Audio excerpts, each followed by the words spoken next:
Nithyananda Shri Vasudeva Nithyananda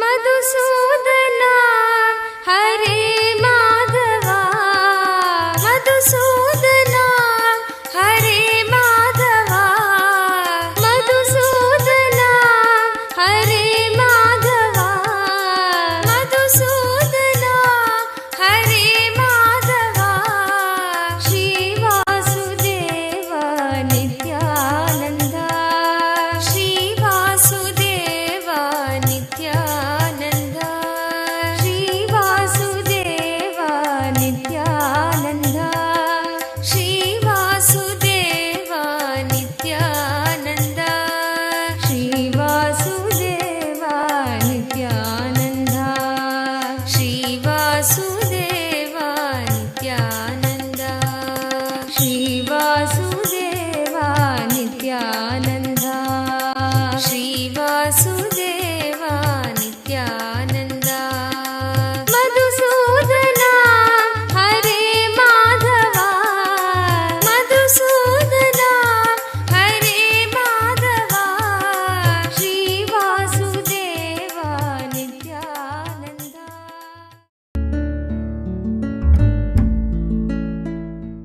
Before coming to Gurukul, I attended engineers in Haridwar. So there, actually, I went there and I was not in the mood that I want to go back to home. But even after engineers, I will go back. In that context, I just went in the sake of my parents told. So you just spend time and go back home. Because of that, I went there even during the engineers class, and the class is going on. I will not listen to the class at all. Around 18 days, the total engineers program is around 21 days. 18 days I didn't listen. I'll be just sitting, and I will not eat any food because I don't like any food there. I will not do anything. I'll be just like one person just sitting and dreaming there or doing something. I'll be just sitting like that.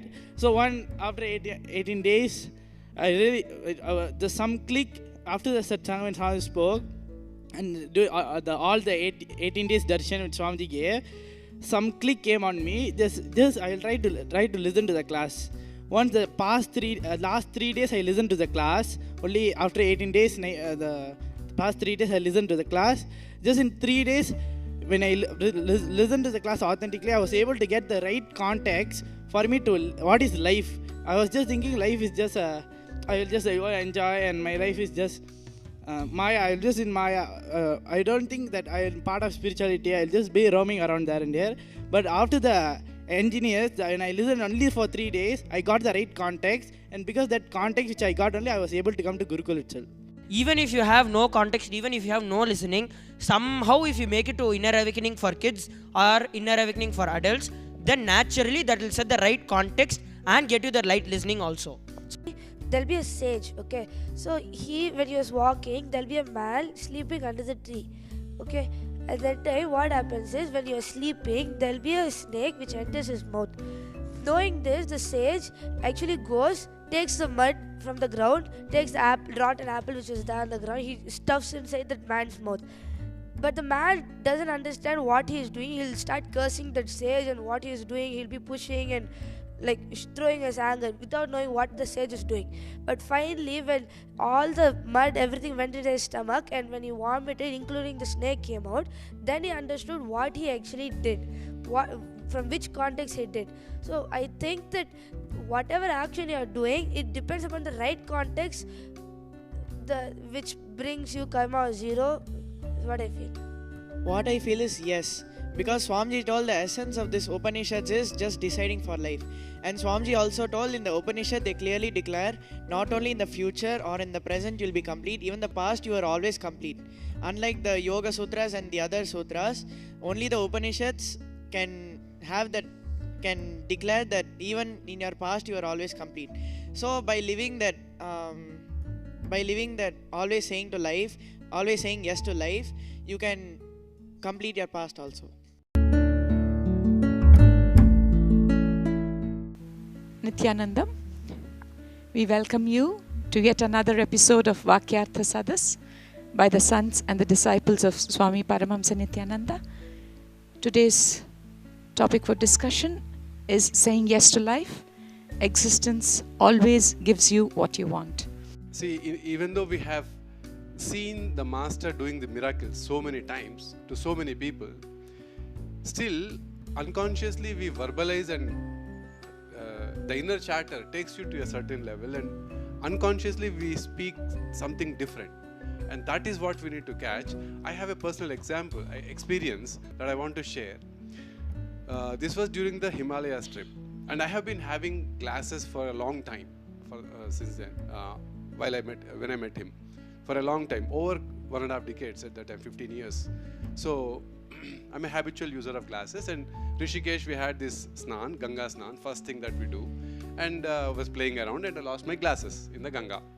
So the next day morning, I was responsible for putting people in one group of people who came from US in the buses, and I was trying to do that, and to do that I had to read the list, and I don't have my glasses, so I'm almost blind without the glasses.